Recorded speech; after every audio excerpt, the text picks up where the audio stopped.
The Legend of Zelda: Ocarina of Time is one of those games that everybody loves. If you say you don't, you're wrong. You actually love it, and you should stop lying to yourself immediately. But what made this game so friggin' good? Well, if you ask me, it was the notion of being sent out on this huge, sprawling adventure. Now, the Zelda games have always had that design ethos about them, but Ocarina's world was a lot more fleshed out. There were entire cultures to explore and friendships that you had to slowly forge. It was a full cinematic story and an interactive one at that. So the soundtrack had to account for both the plot and the player's adventure as well.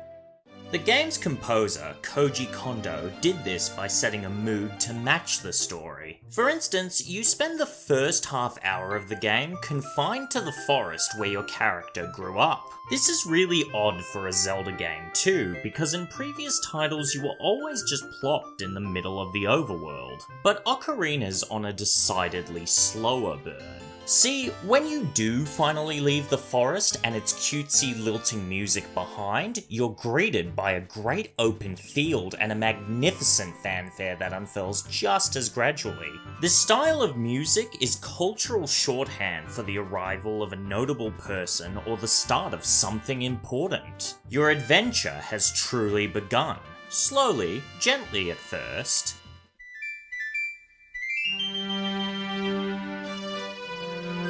But then with marching percussion and trumpets that shout their triumph.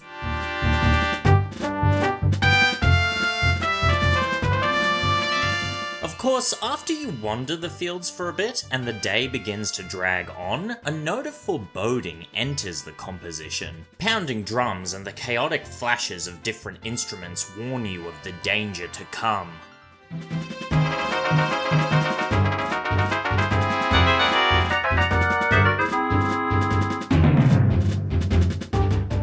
The piece is an orchestral sweep of different movements and varying textures, something that wouldn't be out of place on a John Williams soundtrack. But what really impresses me is just how different the rest of the compositions are in style and approach. You have the Temple of Time, which resembles a Gregorian chant with its unadorned monophonic melody. Music that's pure, repetitive, and instills a sense of reverence the moment you step into Hyrule's sacred monument. Then there's the tribal song of Goron City, which begins with the beat of bongo drums and rhythmic echoes. Marimbas are gradually layered on top of these sounds alongside an upbeat, quirky squeak. It's very primitive sounding music that eschews the use of woodwinds and string instruments, which were pretty prominent in the soundtrack up to this point. Not only does it add an earthy feeling to the Goron's underground city, but it tells you everything you need to know about the rock people who live there. It's tribal, friendly music for a tribe of friendly creatures.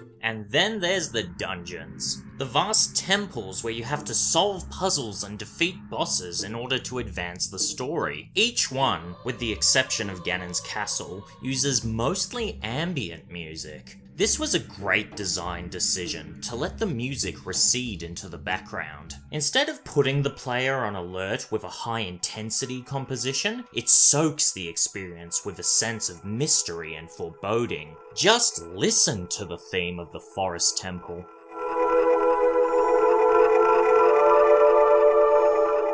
It's an ethereal, creepy, beautiful piece. It suits the concept of a sacred forest sanctuary that's been infested by evil spirits so well. It begins with the sound of bamboo wind chimes and a crystal sweep, and then an echo fades in and out, as if it's following you around every corner.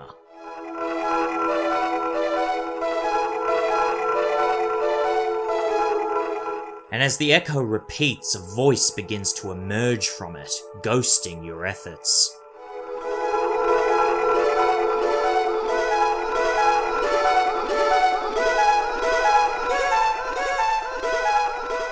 It's music that's radically different to the tunes which change and develop their melodies as they go along. The rhythms are monotonous and hypnotic. The focus here is on texture instead of movement. New instruments and voices are stacked on top of one another gradually. The volume of each instrument fluctuates, so a different one is dominant at different points of the composition.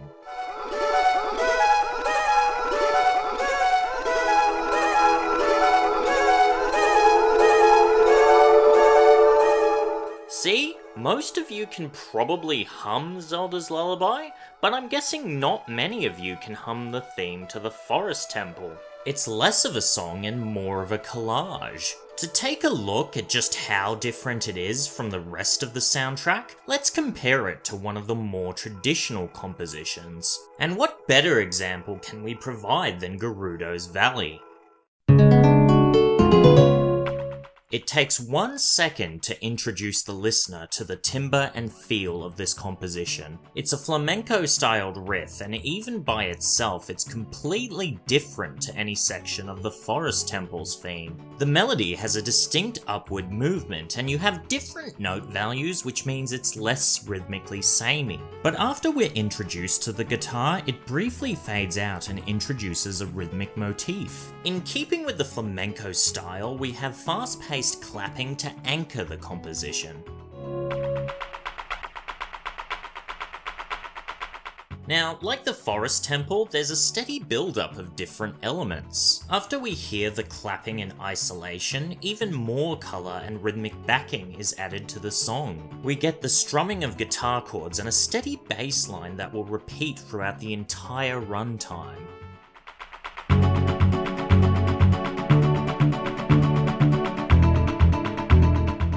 This is where all similarities to the Forest Temple end. The lead guitar comes in again and starts playing variations on a riff, a melody that is repeated 3 times with subtle variations before it closes. The main melody of the song has started.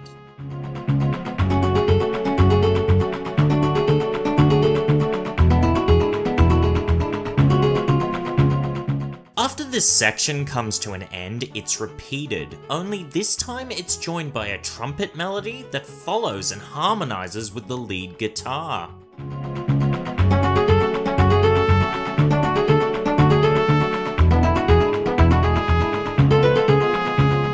Again, this is a great example of using cultural shorthand, using musical ideas that are already in the public consciousness. You've got an interplay of trumpets and acoustic guitars, which is very evocative of mariachi music. And do you know who else used music evocative of that style? Ennio Morricone, an iconic composer for spaghetti western films. Originally, I found it a bit odd that this kind of music was used for the Gerudo, a race with Arabic stylings. But given they inhabit a desert setting, this makes perfect sense. It's an allusion to the mariachi-inspired music of 60s westerns. Going back to the composition, the music moves into a new riff after the first one finishes. The trumpets disappear and we're introduced to a new melody. It's slightly reminiscent of the previous melody, although a little slower, and it follows the same larger pattern. 3 variations on the same riff with a concluding phrase at the end.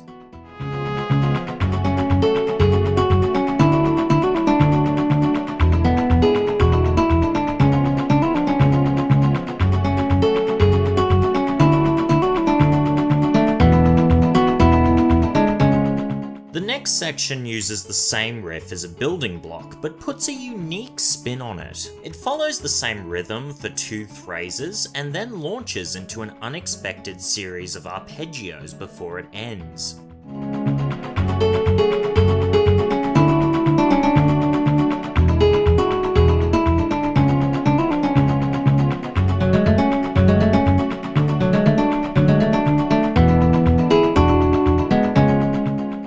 this, the lead guitar stops to give the trumpet a solo of sorts. It has the same start-stop motion of the first riff, which keeps the piece feeling like a cohesive whole. There's a clear ascending direction to it too, a suggestion that this is the climax of the song. And to hammer that point home, another trumpet harmonizes with the first one halfway through.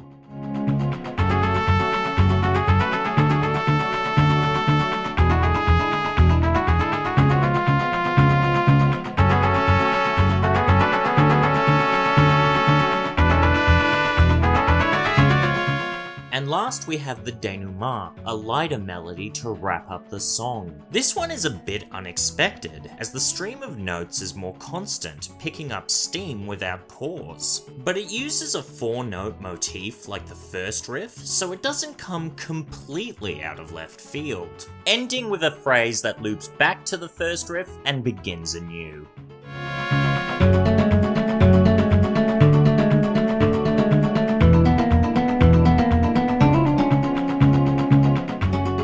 And so here we have a composition which follows a pattern through each section, but has just enough variation in each section that it doesn't seem repetitive. You might have noticed that none of the sections repeat themselves like a pop song. There's no verse or chorus. It's a narrative, a kind of musical story. It has a beginning, some developments, a climax, and finally an end. Not only does it take a different structural approach to the forest temple and the other dungeons, but to the more cyclical pieces as well, like the market theme or Arias Song.